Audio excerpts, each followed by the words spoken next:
just a hack. He's just an absolute hack. And he gets his ass kicked by his teammates every week. It's just, it's terrible. It's just terrible. Welcome back to another episode of the Believe in NFL Draft Prospects podcast. I'm Joe DeLeone, joined by Ryan Roberts.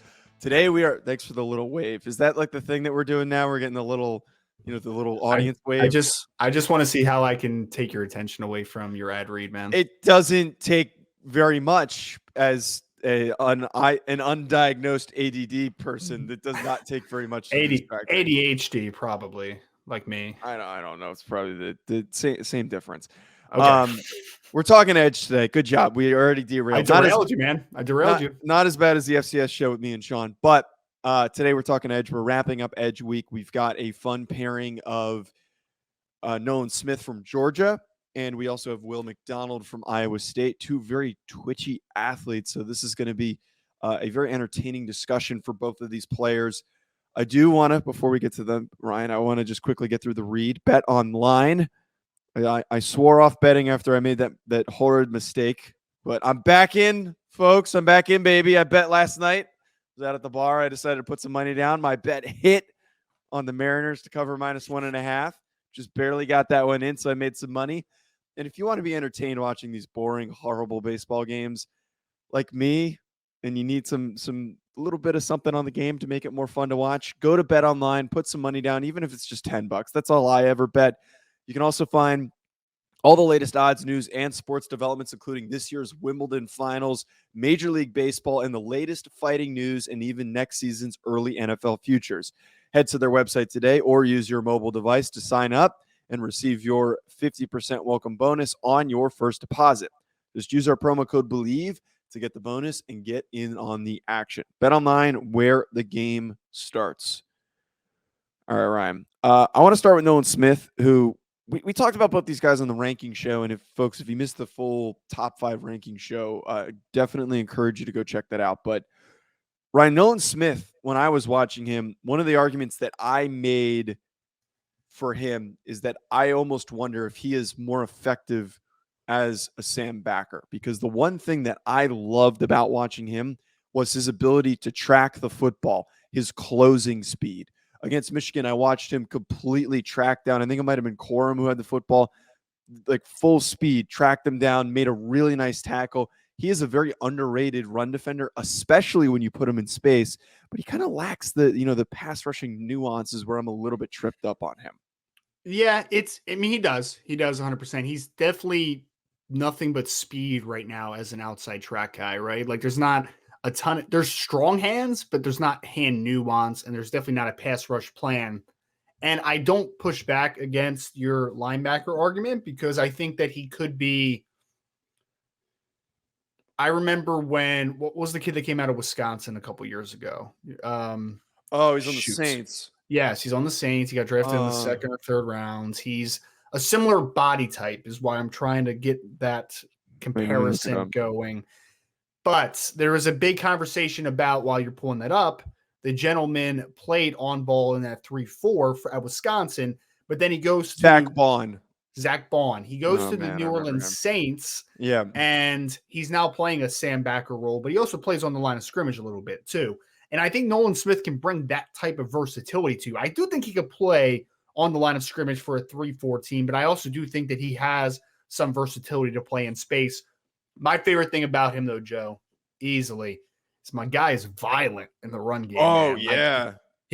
I forget who you called a swinger the one time, but like he's a swinger in the run game, man. Like he can set an edge, strong hands, gets easy lockout and extension, even though his arms aren't crazy length. Like I think he came in from spring grade at 32 and 5/8. So he's a sub 33 inch arm guy. So it's not incredible length for the position. 6'8" wingspan. It's a little better, but he really knows how to get extension, lockout, and he's got some powerful mitts on him. So he's a ready-made run defender, I think, on the next level as a 3-4 outside linebacker. He can really set a firm edge in that department.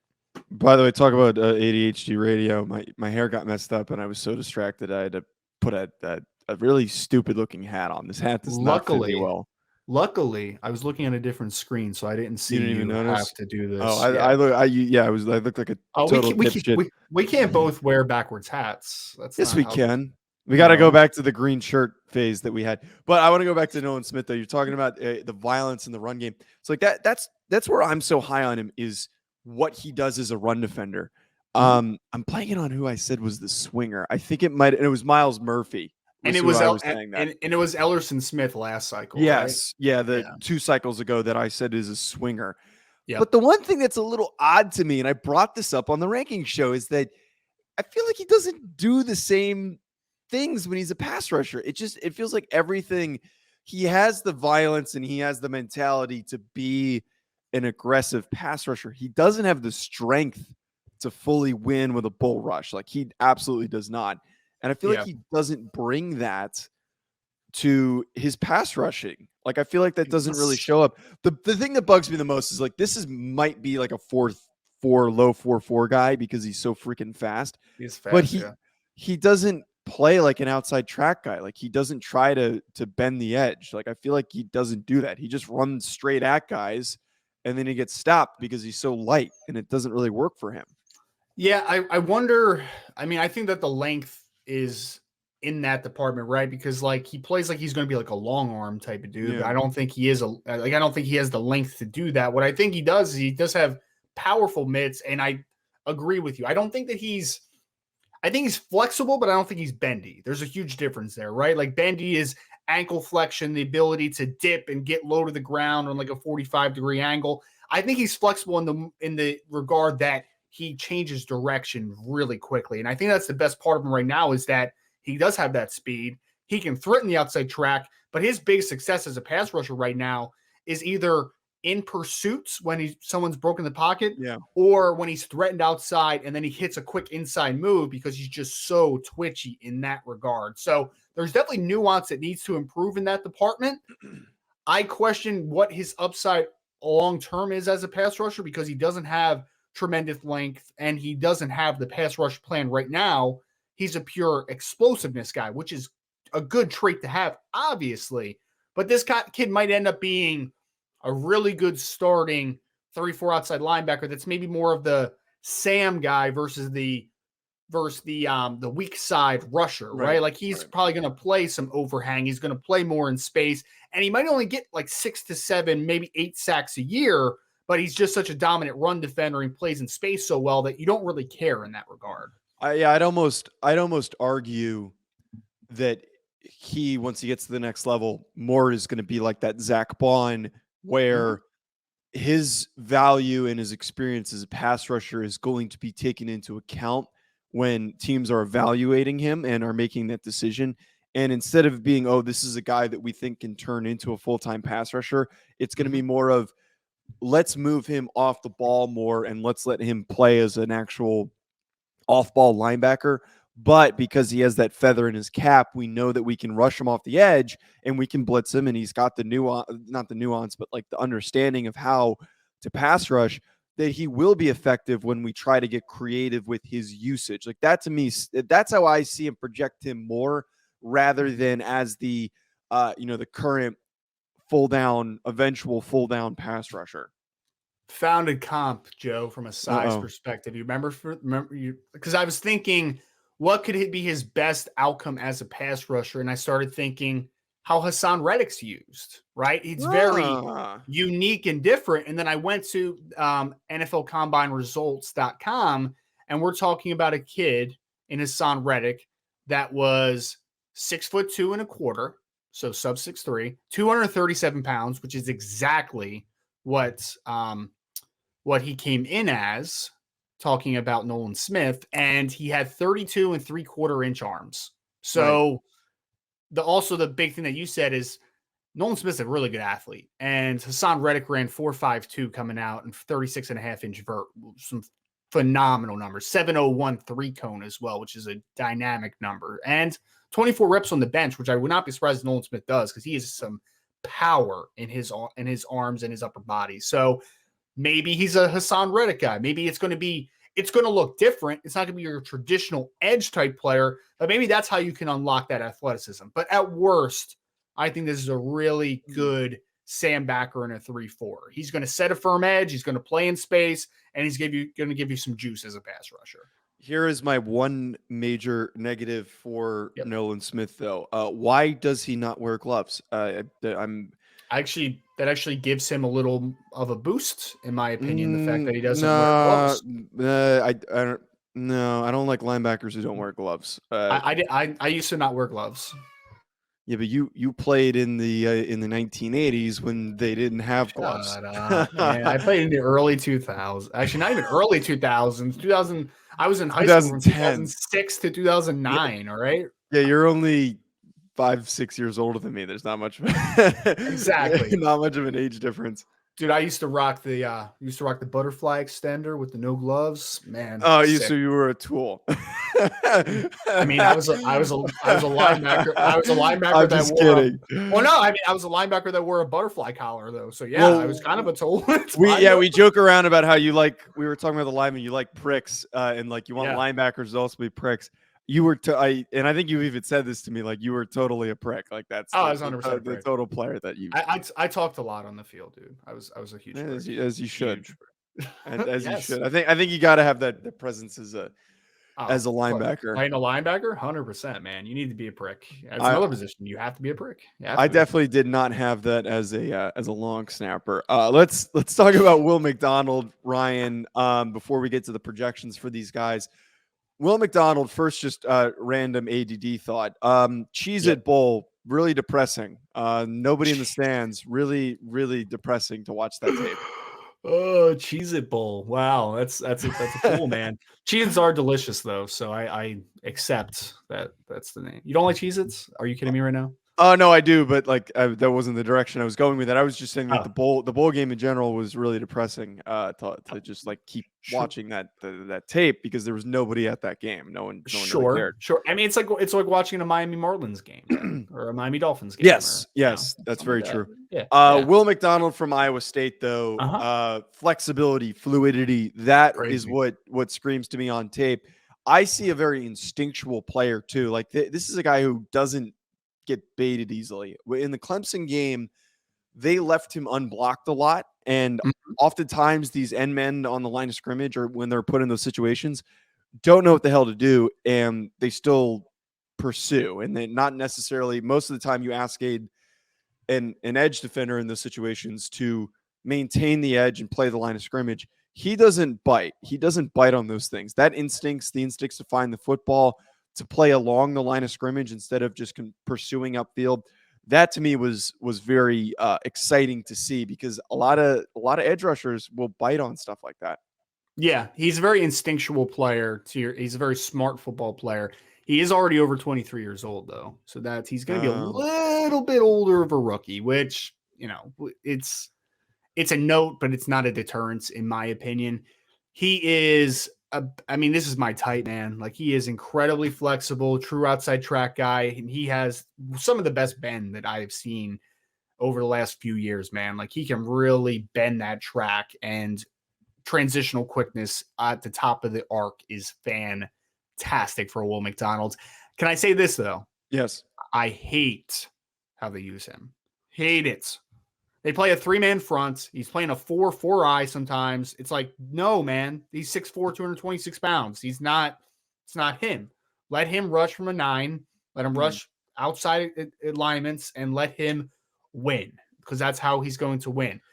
And the other thing, Joe, quick note, incredible length, like silly length for a 6'4" kid. I mean, he has 34 and 5/8 inch arms and nearly a 7-foot wingspan. He's got a 6'11" wingspan. He has longer arms than Andre Carter from Army, who's 6'6", that we talked about yesterday, that also has vines right around 34 inches. He's got longer arms than Nolan Smith that we just talked about. He's got longer arms than, Ali Gay, who at LSU is 6'6", 255 pounds. Like this kid has some unnatural arm length for his height, and one of the better high school track and field athletes that I've seen. He's 6'4" high jumper, 22+ foot long jumper. He was a 180-foot discus thrower and like a 50-foot shot putter. Just ridiculous athlete, man. Explosiveness all over the field. And I think you couple all of that together, like the flexibility is rare too. Like he it's like a slinky. Like I was mentioning the same thing with Nolan Smith when we did the ranking show. He's also very flexible, but I think Will McDonald almost might even take that a step further. Like he is really, really fluid. You don't get it every rep, but when he breaks that out, he's able to bend with the best of them. That has to be the most goofiest thing I've ever said on this show. But there's one play that I tweeted out, and I understand that the tackle was trying to cut block on that play, or might have been trying to cut block on that play. Still lunges, but there is a rep against Clemson where he's not even touched, and he straight up crosses up an offensive tackle because he's able to do so. He's able to plant and get out like a basketball player. And we were saying this to each other beforehand, is that he almost has that basketball player's mentality to being an edge rusher, which I freaking love. Like maybe the comp for him is James Harden, man. Maybe that's the comparison. No, you got to give him someone more athletic than James. Yeah, Harden, we got to. Well, James Harden used to be, when he was younger, he was pretty. Who's like a really? I'm trying to think. Really who's good like a athlete. Twitchy. Who's a really twitchy? Russell Westbrook. Yeah, Russell Westbrook. I know he's got like a deadly crossover though. I'm trying to think who's got like a really. Kyrie Irving. I hate Kyrie, so I refuse to give him. You're asking people that have really good cross. All right, how about this? Older comp. Ready? Okay. Allen Iverson. Allen Iverson had a crazy crossover. He's a lot bigger than Allen Iverson. I'll give the Kyrie comp because I think he fits the size profile a little bit better. Wait, how big is Kyrie? Kyrie's like 6'3", 6'4". And look at God, Joe. Such a hack show, man. He's 6'2". He's 6'2". He's only 6'2"? Really? I'm gonna text my basketball. You know who's tall? Russell Westbrook. He's like 6'5". Yeah, he's 6'4". He's 6'3", 6'4". No, Russell Westbrook. Westbrook's like 6'4", 6'5". Look it up. No, that's cap. No, I'm right. I know I'm right. Go ahead. 6'3". No, he isn't. 6'3". I just looked. I don't believe you. The internet says otherwise, brother. Oh yeah, anything on the internet is true. I want to make sure that you're using a good source here. Okay. 1 second. All right, you got a sec. There's no way he's 6'3". There's no way. I don't believe it. No, I don't believe it. Let me go to NBA Combine or something. I need real numbers here. You think that that he was taller and they wrote down that he was shorter? I think he was 6'4" plus. Yes, I do. I'm gonna get somebody. Hopefully, somebody text me by the end of the show. But whoever has like the deadliest crossover in the NBA, I think is his comp. I don't want to compare him with any NFL players because Derrick Rose is too short. I feel like. Oh my God! What do you need? A 6'4" guy? Is that what you're looking for? Yes, I want the physical profile. He's 6'2". Maybe that one works. I would like it to fit the physical. Maybe Russell Westbrook. Maybe Russell Westbrook. I feel like he's more full steam ahead. I don't know. I also hate Russell he's Westbrook, twitchy though, man. Like he's a crazy athlete. But maybe that's the comp. Maybe Russell Westbrook's the comp because he is kind of built like a linebacker and he plays like a running back, which is kind of funny to consider. Prime Derrick Rose though was explosive. Oh, 100%, 100%. But I just don't think he. I think size-wise, I don't think he fits because he's kind of lighter. He's a lot thinner. Russell, I'll give you the Russell Westbrook one, but it's disappointing that you think that he's taller than he actually is. Shut up. All right, let's go. Let's keep moving. Will McDonald, though, my only hang-up with him, and I think one of the best teams that he went against, especially going against Jordan McFadden, I kind of got this sense that like it just felt like there was sometimes a lack of dominance. Like it felt like I'm not saying that he wasn't killing guys. Like I felt like he wasn't just. There weren't plays where I was like, "Holy crap, he's dominating!" Like that one rep that I posted was like, "This is fun." Like he moves really easily, but the tackle dives and lunges, and he's not killing Jordan McFadden, who he should be killing. Well, do you think that it's because of the usage though? That's the question mark because he's playing. That's a good point. He's playing an alignment that he'll never play in the NFL. Yes. Like he's never going to play a four. That's a good point. 4-eye, like ever. But that's a really good point. That honestly dispels my argument because the NFL is not going to do that. The good thing is that he's 100% going to be a Senior Bowler, 100%. So because he got a nice spring grade and he's a senior, so he a redshirt senior, so he'll be at the Senior Bowl unless he decides not to participate. And you'll be able to see him as a true outside track guy there. He'll be at wide alignments, rushing and dominating. I think. Yeah, he's a good player, man. Real good Yeah, player. well, we'll get to see what he actually does. So I want to provide projections for both these players. I think Nolan Smith is going to be contingent on how Georgia uses him this upcoming season, but also how teams value him. If we're in the draft process and he's valued purely as an edge, I think he bumps a little bit more early day too. I think that if we're talking purely Sam linebacker, outside linebacker, all those traits, man, all the stuff that we talked about, the fluidity, the athleticism, the closing speed, the ability to track the football as a run defender, I say late day one, man. I don't think that is a stretch. I mean, I had him ranked as my fourth edge, and I think that this is a good edge class. Like, I don't think that's a stretch to say that pick 25 to pick 40. I think that's somewhere in that range is arguable for Nolan Smith. It's fair. It's fair. I had him at number 6, so he was right outside of my top 5. Yeah. So he's more second round player to me, which is fine. I think that there's a really nice baseline. It's just I need to see more as a pass rusher. Like, I just need to see more. But at worst, you're getting a very explosive football player who is going to be a really good run defender. Like, there's no doubt about that. So let me ask you this: like, I'm currently valuing him more as an outside linebacker. I don't know if you are necessarily as much. If he's an edge, I think we're in agreement. If he's an edge, he's going to be a 3-4 outside linebacker. Okay. Like, he's never going to be a 4-3 hand in the dirt defensive end. Like, there's no doubt about that. But here's my question though: is that you've watched more linebackers than I have. I have not dove into the linebackers. Where would you say we purely project them as an outside linebacker, not as a stand-up 3-4 rusher? Where would you slot him in that group, just roughly? That's such a tough conversation for me because, I mean, there's outside linebackers are kind of not really a thing anymore, right? Like, we've talked about the obsolete nature of a Sam linebacker. Like, most teams are running a 4-2-5 look. If that's a big nickel, then they'll have their Sam in there playing like the overhang type of thing, but they're playing 2 inside linebackers at this point in the NFL. So I think I'm going to value him at the edge now, because I don't want to value him as a Sam purely because that's not a valuable position anymore, if that makes sense. Okay. So you're saying that it realistically, he's an edge to me. Even if he's a Sam linebacker that you're painting as a Sam linebacker, he's still going to be an edge because most of the time he's going to be on the line of scrimmage. But for the sake of argument, you think it would be too much of a force to see how he lines up with the group of linebackers this year? Because you told me it's a really good group of linebackers. Yeah, it's a good group of linebackers. It seems like early. I think that you're projecting a little too much to things that you don't know, because if he's playing to the middle of the defense, like, you don't know what his eye discipline's like. You don't know what his run fits would be from that perspective. Like, it's something that he's never done. So it's a pure projection at that point. Not saying he can't do it, just something that we obviously haven't seen at this point. Right. I really do like the traits though. And I think that, because we're trying to go off of projection, which I don't think I do an effective enough job in summer scouting. But like, if I'm trying to project this guy, I think that there is a possibility for it. Probably more realistically going to slot where you have him.